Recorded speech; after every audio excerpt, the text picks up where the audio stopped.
Council leaders are warning the government that economic growth in the East Midlands will be choked off without better roads and other transport links. Yes, they've been pressing their case at Westminster with the government's cities minister. Well, let's find out more now from our political editor, Jon Hess. Good evening to you, John.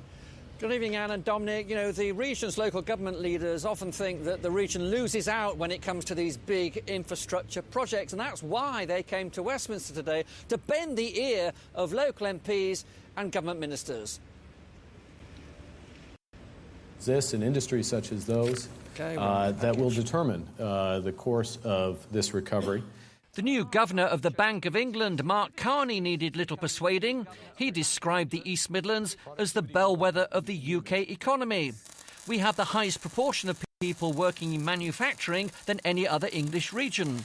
But, warn council leaders, future economic growth is threatened because infrastructure funding is lagging behind other regions. It absolutely matters because recently Mark Carney came up to East Midlands and said that, East Midlands is the bellwether of all the English regions, and we want to make sure not only it's a bellwether, but also somewhere we can seem to be contributing to the revival in the UK economy. So they want, for starters, better east-west roads, especially to the ports. Also improved rail connections, and not just to London, but also from Nottingham to Lincoln. Upgraded energy distribution to avoid power cuts, and better flood defences. 17% of land in the region is at risk. At Westminster, council leaders gathered to press their case to regional MPs and to government cabinet ministers. We've always had an economy that's been less prone to shocks than the rest of the country. We're not one of the depressed areas, but we've got to keep up our end up, and I hope this discussion today is mainly going to concentrate is how do we mobilise people to put in more competitive bids for the support that's undoubtedly available. A growing region needs new homes. The East Midlands has given the go-ahead for more new housing than anywhere else, 120,000 in Nottingham, Derby and Leicester alone. But council leaders say that without the infrastructure backup of improved roads and railways, any economic revival will be choked off.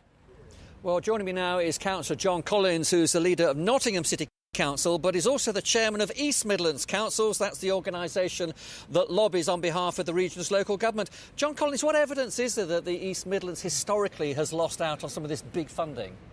Well, I think the evidence from past allocations is clear, whether it's national lottery, whether it's funding for housing, whether it's funding for infrastructure. We're pretty much regularly at the bottom of the league table.